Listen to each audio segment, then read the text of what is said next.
Have you ever been just completely captivated by a speaker? Oh, absolutely.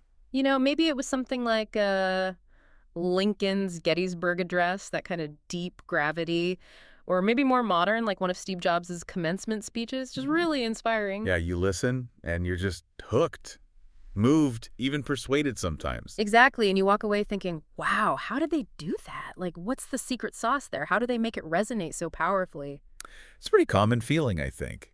And if you felt that, you've definitely touched on what we're planning to unpack today. It's like watching a real artist, isn't it? Seeing someone communicate like that, turning ideas into something you just get, Huh. or even something that makes you want to do something. hmm And the amazing thing really is that the sort of the basic blueprint for that, the underlying mechanics, it goes back, way back, over 2,000 years actually. To one of the absolute giants of thought. Yep, Aristotle. Exactly. We're talking about Aristotle today, and we're doing a deep dive, really getting into his foundational work, rhetoric. I mean, lots of people basically consider it the masterclass in persuasion. It really is. And our mission today, it's pretty clear. We want to break down his three key pillars for communicating effectively. You've probably heard of them: ethos, pathos, and logos. Right. Character, emotion, and logic. And this is important. This isn't just, dusting off some old philosophy for the sake of it. No, not at all. The real insight here, the big takeaway for you, is understanding not just what these are, but why they're still the ultimate toolkit. For anyone who wants to communicate well, to inspire people, to actually be understood, Whether that's in like a big boardroom presentation. or speaking at a rally, or even just having a really important conversation with someone one-on-one. These ideas, they're kind of the engine behind inspiration for your everyday life. Yeah, like the scaffolding for any message that really lands. Precisely. Think of it as getting the inside track on how influence actually works. And to help us on this journey, we've pulled together some, well, really diverse sources. We'll look at the big historical figures, sure, Lincoln, Sojourner Truth. hmm But also people like Ruth Bader Ginsburg, looking at her legal thinking, and even bringing it right up to date with the modern thinkers like Brene Brown or Tony Robbins. Which just shows how incredibly relevant these ancient ideas still are, doesn't it? Still shaping how we connect, how we influence, how we move each other, even now. It's pretty amazing, yeah. Okay, so let's dive in. Let's really unpack this. Let's do it. So Aristotle believed that to really persuade an audience, you had to start with the speaker, their character, their credibility. That's what he called ethos. That's right. It's the foundation. Often it dictates whether people will even listen properly to what you have to say. It's kind of the price of entry. Exactly. And Aristotle's idea here, it's actually pretty subtle. He argued that the speaker's character, or maybe more accurately, how the audience perceives their character, is often the most powerful tool for persuasion. More powerful than the argument itself. Often, yes. He basically said it's more fitting for a decent person to show himself as honest than for his argument to be precise. Which is huge, right? Yeah, that's a big statement. It means that even if your logic is perfect, absolutely watertight, it could just fall completely flat if the audience doesn't trust you, the person saying it. So who you seem to be can outweigh what you actually say. In many cases, yes. The perception is critical. He even listed specific faults of character that really damage this trust. Things like being stingy with money, or maybe being seen as dissipated when it comes to pleasures, cowardly in a crisis. Things that make people doubt your judgment or integrity. Exactly. Or being overly ambitious, quick-tempered, foolish, maybe shameless, not caring about public opinion. If people perceive these flaws in you, Aristotle says, they see you as unjust or untrustworthy, at least in that area. And that undermines everything else you try to say. It actively works against your credibility. It makes it so much harder for the audience to buy into your message, no matter how logical it might seem on the surface. It's a good reminder that your public persona, how you come across, isn't just window dressing. It's the ground your arguments stand on. That's so true. You can have all the facts lined up, perfect data, perfect structure. But if the audience is looking at you thinking, I don't trust this person, or this feels fake, It's an uphill battle. You've probably lost before you've even really started. it makes me think of Plato, actually. He was pretty skeptical about rhetoric, wasn't he? In dialogues like Gorgias and Phaedrus. Oh, very skeptical. Plato worried that speeches focused only on persuasion, without being grounded in real knowledge or truth, were actually bad for the soul. Because you don't actually need knowledge to persuade someone. That was his point. He said you don't need knowledge to produce persuasion. And he worried that to be persuaded, people might just switch off your critical faculty and trust in the speech and the speaker.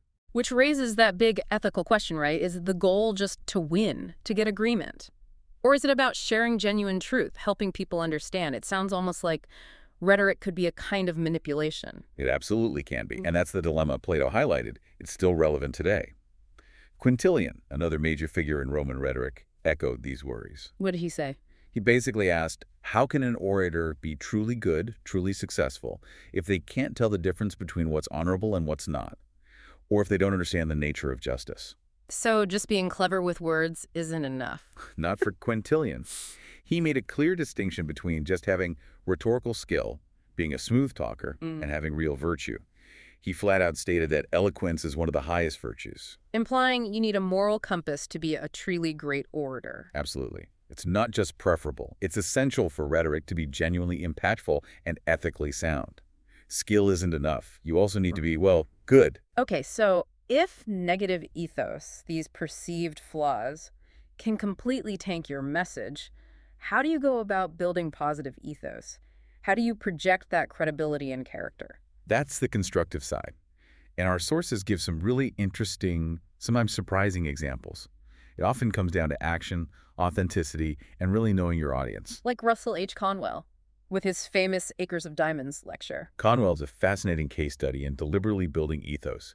His approach was almost tactical. He didn't just show up and speak. What did he do? He'd get into town early, sometimes a whole day ahead, and he'd spend that time just talking to people, the postmaster, the barber, teachers, ministers, factory owners, workers, anyone, really. Why? Just to get the lay of the land? Pretty much. His goal, he said, was to get into sympathy with the local conditions, to really understand their specific concerns, their hopes, what life was like there. And then he'd give his speech. Yes, and he'd tailor it. He'd deliberately weave in references to subjects which applied to their locality. So it felt personal. Exactly.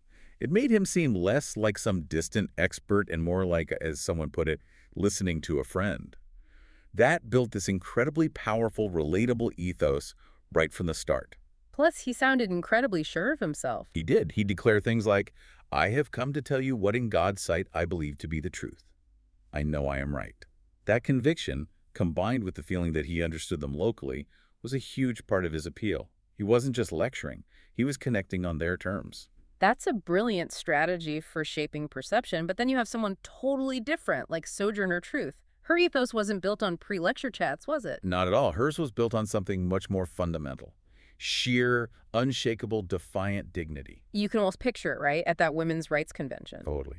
She was described as calm and dignified, a grand, wise woman who could neither read nor write. Just by being there, a black woman in that predominantly white space, representing what were then called the two most hated elements of humanity. Her presence was her ethos. Facing down ridicule just by standing tall. Exactly. And her statement, only the black woman can say when and where I enter, in the quiet, undisputed dignity of my womanhood. Then and there the whole Negro race enters with me. That's pure, self-defined moral authority.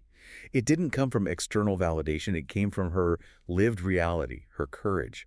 Her presence silenced people. So ethos isn't always about what you say or do beforehand. Sometimes it's just who you are and how you carry yourself in that moment. Absolutely. It's often about what your actions and your presence demonstrate. Which brings us to Theodore Roosevelt and the coal strike in 1902. Another great example of ethos built through action. Right, he stepped in pretty decisively there. He did. His priority was to stave off a public calamity, people freezing because there was no coal. He even felt he was saving the big propertied men, the mine owners, from their own folly. Even though intervening like that was controversial, pushing his authority. Yes, he knew he'd get criticized, maybe even that he was exceeding his authority. But he did it anyway, because he saw it as serving the greater good. Those actions, driven by that sense of duty, built this ethos of a decisive, ethical leader who wasn't afraid to act. And he also had that quote about voting. Right, that a man should vote not as a representative of a class, but merely as a good citizen. That reinforces the idea of a unifying, principled character. He acted, and his actions defined his ethos. Leading by example, especially when it's tough, Martin Luther King Jr. is another towering example of this kind of moral ethos. Absolutely. His insistence on conducting the civil rights struggle on the high plane of dignity and discipline, his call to meet physical force with soul force, that wasn't just strategy, it was his ethos. His character and his cause became inseparable. Exactly. His deep moral conviction, his willingness to suffer nonviolently for his beliefs, gave his words incredible weight. You couldn't separate the message from the man. And then, in a very different context, you have someone like Ruth Bader Ginsburg. Her ethos was built around collegiality, even in dissent. Yes, which is fascinating. Her approach to judicial dissent wasn't about burning bridges or grandstanding. She believed the most effective dissent spells out differences without jeopardizing collegiality or public respect for and confidence in the judiciary. So disagree strongly but respectfully. Maintain the institution. Precisely. It's an ethos built on reasoned disagreement while upholding respect for the system itself. It shows you can push for change from within, with integrity. You can challenge without destroying. That's a really subtle but powerful way to build credibility over the long haul. How does this connect to more modern ideas, like Simon Sinek's start with why? Sinek's idea fits perfectly with ethos. He argues that truly inspired companies think, act, and communicate from the inside out. It all starts with the WHE. The core belief, the purpose. Exactly. That why is what defines the ethos of an organization, or even an individual speaker. He points to the Wright brothers. Their why was a deep passion for flight. Or Apple, their consistent design and communication reflects their core beliefs. When your why is clear and authentic, and everything you do aligns with it. Your ethos becomes really strong, Yeah, trustworthy. Almost magnetic, yeah. Hmm. Because it feels real, it feels purposeful. Okay, so we've established just how vital ethos is. Your perceived character, your credibility, it really does set the stage. It builds that initial trust. That's the foundation. But even if people trust you, you still need to connect with them on another level, right? To really move them, to stir something inside. Absolutely. Trust gets you in the door, but you need more to make a lasting impact. You need to reach their emotions. And that brings us squarely to Aristotle's second pillar, pathos, the power of emotion and connection. Right. Aristotle knew that persuasion often hinges on putting the audience into a specific emotional state. It's about understanding and skillfully appealing to their feelings. Yeah. And he wasn't vague about it, was he? He got really specific. He really did. He didn't just say make them feel things. He analyzed emotions. Take fear, for example. He defined it very precisely as a certain pain and agitation from the imagining of an impending evil, especially one that feels near, like it's about to happen. Oh, well, that's almost clinical. It is. And he even identified triggers for fear, like sensing hostility or anger from people in power, or seeing injustice that has power. This level of detail shows he saw evoking emotion as a specific psychological process. Knowing which buttons to push, essentially. Pretty much. Understanding the anatomy of an emotion lets you trigger it more effectively, whether that's to inspire positive action or, frankly, an unethical hands to manipulate. It's about knowing the emotional levers. That's a sharp way to put it. And some of the greatest speeches in history are just masterful examples of using pathos by tapping into shared values, shared identity, hitting those collective emotional chords. Lincoln's Gettysburg Address is a perfect example. 7 years ago. Exactly. Our fathers brought forth on this continent a new nation, conceived in liberty, and dedicated to the proposition that all men are created equal. Right away, he's evoking shared history, shared ideals, that deep sense of collective identity and purpose. But also the current pain, right? The war. Yes, he connects that founding ideal to the brutal present, the war that was testing whether that nation can long endure. He taps into national pride, yes, but also the profound sorrow and anxiety of the moment, And then calling on them to honor the dead. who here gave their lives that that nation might live. It's an incredibly powerful appeal to sacrifice, to belonging, to the hope that the suffering means something. He connects their grief to a larger noble cause. He really knew how to ground emotion in that shared identity and struggle. JFK's inaugural address did something similar, didn't it? Appealing to courage and unity. Absolutely. That famous line, pay any price, bear any burden, meet any hardship, support any friend, oppose any foe to assure the survival and success of liberty. That's not just policy. It's pure emotional rallying cry. Tapping into idealism, heroism. Yeah, and that vision he painted. The energy, the faith, the devotion which we bring to this endeavor will light our country. And the glow from that fire can truly light the world. That hits you right in the hopes and aspirations. Emotion can also be used the other way, though, right? To motivate through fear or highlighting potential loss. Definitely. Churchill was a master at that.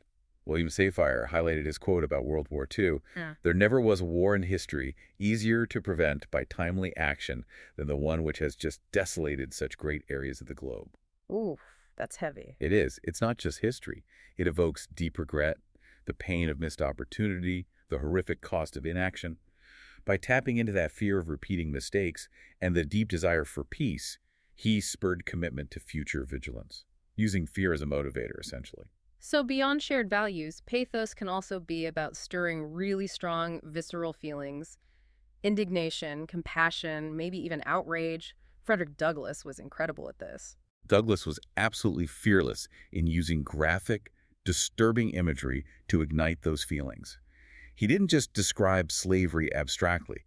He forced his audience to feel its horror. He painted pictures with words. Vivid, brutal pictures. He talked about men and women reared like swine for the market. He'd say, "Mark the sad procession, the inhuman wretch who drives them. Cast one glance upon that young mother, her briny tears falling on the brow of the babe in her arms." It bypasses your logical defenses. Completely. It hits you emotionally, viscerally, makes it impossible to rationalize or look away. You have an almost involuntary emotional reaction. Sojourner Truth used strong emotions too, but sometimes she'd start with humor. Yes, which is a brilliant technique. She'd say things like, "Men is trying to help us, but they cannot help us much until some of the spirit is taken out of them that belongs among the women." Get people laughing, disarm them a bit. Exactly. And then, once they were more receptive, she could hit them with the deeper emotion, talking about the holy indignation that fueled her own fight, using humor as a bridge to empathy and outrage. And then, of course, Martin Luther King Jr.'s I Have a Dream. The emotional power there is just undeniable. It's a masterclass in building emotional power. That rhythmic repetition, let freedom ring from, listing places all across America, from New Hampshire to California. It builds and builds. Creates this overwhelming wave of shared hope, shared aspiration. And his metaphors like, "The whirlwinds of revolt will continue to shake the foundations of our nation until the bright day of justice emerges." That evokes urgency, struggle, but also that powerful, enduring hope. He wasn't just arguing, he was taking people on an emotional journey. Unforgettable. How do modern thinkers talk about this? Tony Robbins, for instance, talks about managing your state. Right. Robbins emphasizes how our performance is influenced by neurophysiological states. He directly links emotions to physical things like posture and muscle tension. So mind and body are connected. Deeply. He suggests that by controlling your physical state, your posture, your breathing, you can actually influence your emotional state. It's a form of self-persuasion. And crucially, that internal state radiates outward and affects how you communicate with others. He even says you can just decide to feel good right now. Which sounds simplistic, maybe, but it points to that idea of consciously choosing and cultivating your emotional state, which then impacts your persuasive ability. And Brené Brown's work on vulnerability. That feels very connected to pathos, too. Hugely relevant. Yeah. Brown argues that vulnerability is the catalyst for courage, compassion, and connection. She pushes back against the idea that vulnerability is weakness. She says we confuse feeling with failing. Exactly. Okay. Or emotions with liabilities. For her, authentic emotional sharing, not, as she puts it, using vulnerability as a floodlight to just dump raw emotion on someone, is key to building real connection. It's about being real, letting people see you, which fosters empathy. Yes, it's a controlled, purposeful, emotional openness that builds bridges rather than overwhelming people. That makes sense. It's not about losing control, but about connecting authentically. Dale Carnegie also had practical advice here, didn't he? About encouragement. Very practical. Carnegie advised, use encouragement. Make the fault seem easy to correct, instead of harsh criticism, which shuts people down emotionally. Build them up, make them feel capable. Exactly. Create a positive emotional environment where they're more receptive to influence. He even used the example of Charles Dickens, saying his whole career might have been different if he hadn't gotten that early praise, the recognition for one published story. That positive emotional boost was transformative. It shows how powerful positive emotions can be in shaping behavior. And Kurt Vonnegut, his approach seems quite direct, emotionally. Vonnegut had that unique blend of dark humor and deep humanity. In his speeches, he aimed straight for connection, telling graduates, "I feel and think much as you do. You are not alone." A direct appeal against loneliness, a very powerful emotion. Very powerful. And his blunt advice, "God damn it, you've got to be kind," or "being merciful," is the only good idea we have received so far. Those cut right through the noise. They're delivered with such directness, they land as powerful emotional truths. Wow, so many ways to connect emotionally, but as powerful as emotion is, it often needs something else to really stick, right? for lasting conviction. Definitely. Emotions can sway people in the moment, create urgency, build connection. But for deep belief, for long-term change, you usually need to appeal to their intellect too, their sense of reason. Which brings us neatly to the third pillar, logos, the structure of logic and reason. Exactly. This is where Aristotle talks about persuasion through the argument itself, providing proof, or at least apparent proof. It's all about logical reasoning, evidence, and having a clear structure. He talked about enthymemes. What are those exactly? Enthymemes are fascinating. Think of them as rhetorical syllogisms, like logical arguments. If A is true and B is true, then C must be true, but where one part, usually a premise, is left unstated. Why leave it unstated? Because it draws the audience in. They have to mentally fill in the blank, complete the logical step themselves. When they do that, they're not just passively listening, they're actively co-creating the argument. So they feel like they reach the conclusion. Precisely. Which makes the persuasion feel much more personal, much more deeply held. Like your Lincoln example earlier. He implies, but doesn't explicitly state, the logical connection between the founding principle and the impossibility of slavery enduring. You make that leap. That creates real buy-in. That's clever. What else did Aristotle say about logic? He also noted that arguments that refute opposing points, counter-arguments, are often seen as stronger than arguments that just present a case directly. Why is that? Because when you successfully tear down an alternative argument, it makes your own conclusion seem more logically inevitable. It demonstrates not just that your point is true, but also why others are false. It strengthens the sense of logical closure. Okay, so logos isn't just about presenting facts, but about structuring arguments effectively, even dismantling counter-arguments. And you mentioned earlier, even the Gettysburg Address has this underlying logic. Absolutely. It's brief, it's incredibly emotional, but its structure is pure logic. Premise: the nation founded on equality. Problem: the Civil War, testing that premise. Conclusion: dedication to the fallen ensures the nation's survival based on that premise. It's a clear, logical arc from A to B to C. And Frederick Douglass, he was a master of logical argument too, wasn't he? Using that argument from inconsistency. Devastatingly effective. He brilliantly used the very values and documents his opponents claimed to revere, like the Constitution, to expose their hypocrisy. Like pointing out that words like slavery or slave aren't actually in the Constitution. Exactly. He argued if the founders intended it to be a pro-slavery document, why isn't the language explicitly there? He appealed to common-sense rules of interpretation, using pure logic to show the inconsistency, the intellectual dishonesty in the pro-slavery position. He cornered them with reason, not just emotion. And Susan B. Anthony, arguing for suffrage, she also stressed the need for logic and education. Yes, she made a very logical point about why there was resistance. She said that a constituency composed of ignorant men would vote solid against us because they have never thought on the question. Implying prejudice comes from a lack of thinking. Right. She argued that overcoming that prejudice requires education and thought and culture. It takes logical engagement, reasoned argument, not just emotional appeals, to lift people out of ingrained biases. That's a powerful argument for the role of logos in social change. And Ruth Bader Ginsburg's legal work seems like a prime example of applied logos. Absolutely. Her whole approach to advancing gender equality involved meticulous legal reasoning, masterminding briefs, shaping the legal arguments. It was all about applying precise legal logic. And the Supreme Court responding in kind? Often, yes. Engaging in that dialogue, instructing other branches to rethink ancient positions using refined legal classifications. That whole process relies heavily on logical justification, precedent, reasoned argument, not just raw power or emotion, building change incrementally through logic. So logic provides the structure, the justification. But logos isn't just about formal arguments. It's also about using evidence, examples, anecdotes. Definitely. Making the logic tangible. Russell Conwell's Acres of Diamonds is just full of these. The stories he tells. They function as logical proofs by example. The guy who sells his farm sheep, not realizing it's sitting on oil, that's a concrete illustration, a logical proof that opportunity might be right where you are. Or the toy maker who got rich by watching his own kids. Another example proving his point. Understand the market's needs right in front of you. These stories aren't just entertaining. They logically support his core thesis that opportunity is local.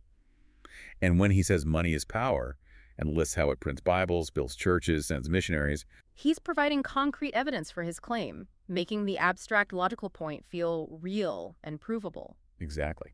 Quintilian, again, provided a very logical structure for presenting evidence in court.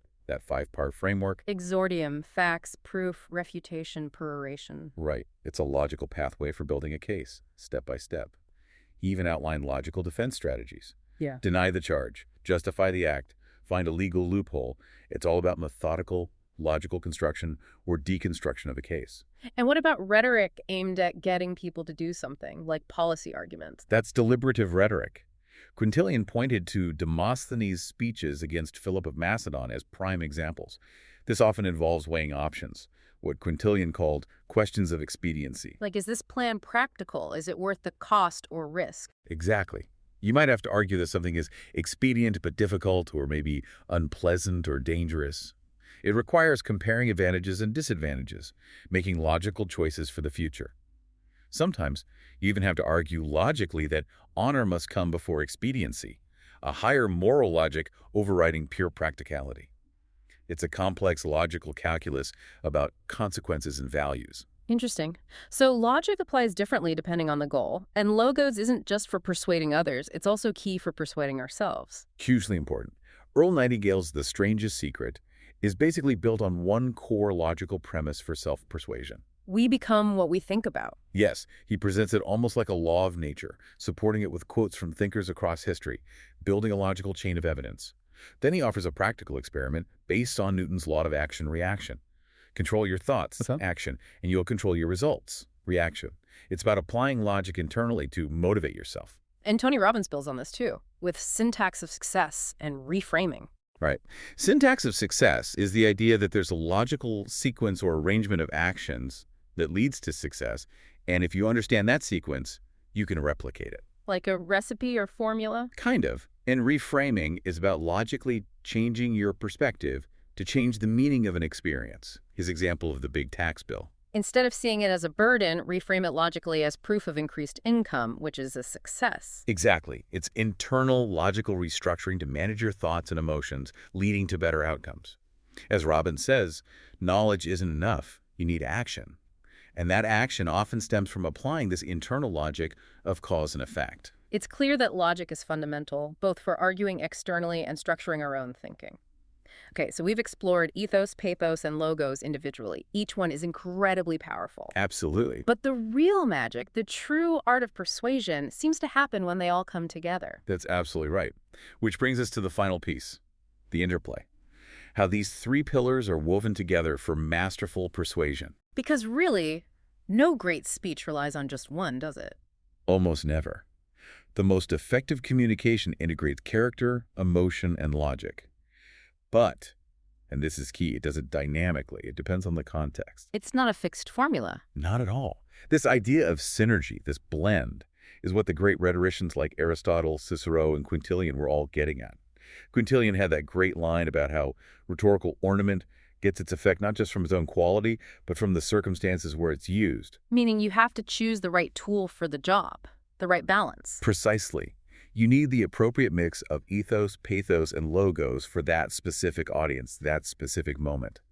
Quintilian warned against, say, telling jokes, jests, when the situation calls for compassion, or using flowery language when you should be showing serious concern. It has to be congruent. The tone, the message, the speaker, it all has to fit together. Perfect congruency, that's the goal, fitting the method perfectly to the moment. And when you look back at those truly iconic speeches, you see that integration constantly. Lincoln at Gettysburg again.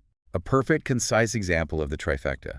His solemn tone, his connection to the founders, his integrity that's powerful ethos, the language about sacrifice, the struggle, the nation's rebirth that stirs deep pathos, and it's all built on that clear logical argument about the nation's purpose being tested, solid logos. All three working together seamlessly. Creating something incredibly potent and timeless because it hits on all those levels. Character, emotion, reason. And Martin Luther King Jr.'s I Have a Dream. Same thing, right? An amazing blend. Absolutely.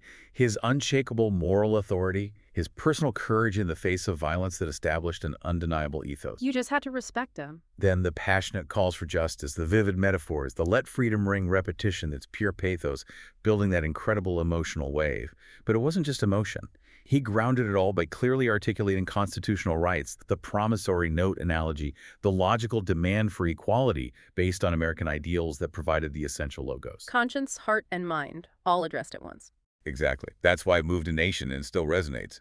It appealed to everything. What about someone like Russell Conwell? We talked about his ethos and logos. Did he integrate pathos too? Oh, definitely. His Yeah. success wasn't just the friendly demeanor, ethos, or the logical stories, logos. A huge part was the emotional connection, pathos, he forged. How did he do that? By tailoring his message to their specific local anxieties and hopes about money and opportunity, he made them feel understood, capable. People describe feeling swept along by the current of his lectures, that feeling of being carried along. That's pathos. He connected emotionally and intellectually. So, true mastery is about consciously blending these elements. And these ancient ideas are still vital today, maybe even more so. I think so, especially with the sheer volume of communication we face. Tony Robbins touches on this with his ideas about understanding your audience's internal filters. It's meta-programs, like towards versus away. Exactly. Are they motivated by achieving pleasure toward or avoiding pain away from? Knowing that helps you tailor your message. For a toward person, you emphasize the gains, the positive future, pathos, backed by logical reasons.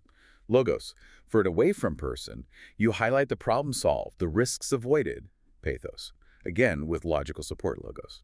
And you deliver it all with an ethos that shows you understand their specific way of thinking. So it's about combining logical analysis of your audience with emotional intelligence in how you frame the message. Precisely. Meeting them where they are, intellectually and emotionally. Which brings us back to that ethical dimension. Plato's warnings, Quintilian's focus on justice.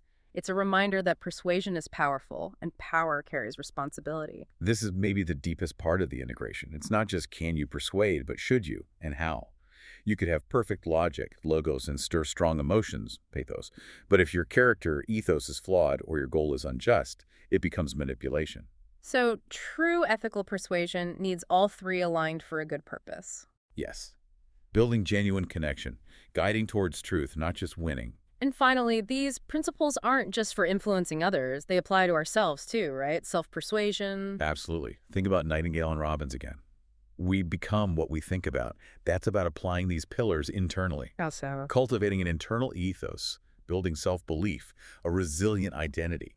Managing your internal pathos, choosing positive thoughts, managing fear, selecting empowering emotions, and using personal logos, setting clear, logical goals, understanding cause and effect in your own life, strategizing logically. So you use reasoning to set direction, manage emotions to stay motivated, and build a belief in yourself to keep going. Exactly. Les Brown's advice to make no small plans and link your goals to a larger purpose connects personal ambition, logos, pathos, to a broader ethical impact, ethos. It shows how these ancient ideas can guide our own growth and contribution. Wow. It really is an incredible framework, spanning millennia. We've covered so much ground, Aristotle's core pillars, ethos, pathos, logos, and how they work together. We've seen them in action from Lincoln to King to modern thinkers. And the key takeaway really is that these aren't just dusty old rules. They're dynamic tools. Tools that need practice, need adapting, just like the great orators always did. Mastery isn't just knowing the definitions. It's in the skillful, conscious integration. Using them thoughtfully, ethically. Exactly. So, as we wrap up, here's something for you, our listener, to think about. In this world absolutely saturated with information, with constant attempts to persuade you from every angle, how often are you consciously stepping back and evaluating the messages you receive? Thinking about the speaker's credibility, their ethos, how they're trying to make you feel the pathos, and the actual logic, the evidence, the logos. Whether it's the news, an ad, a politician's speech, even just a post online, are you critically analyzing these elements? And maybe even more importantly, how conscious are you of the ethos, pathos, and logos you project in your own life, in your own communication? When you give a presentation, have a tough conversation, or just interact with people day to day, the true master of persuasion maybe isn't just someone who can influence others effectively. Perhaps it's also someone who can see through manipulation, who can build real, genuine connections, and who ultimately use these powerful tools to stand up for what's reasoned, what's felt, and what's true. So the final question is simple. What will you do with this ancient wisdom starting today?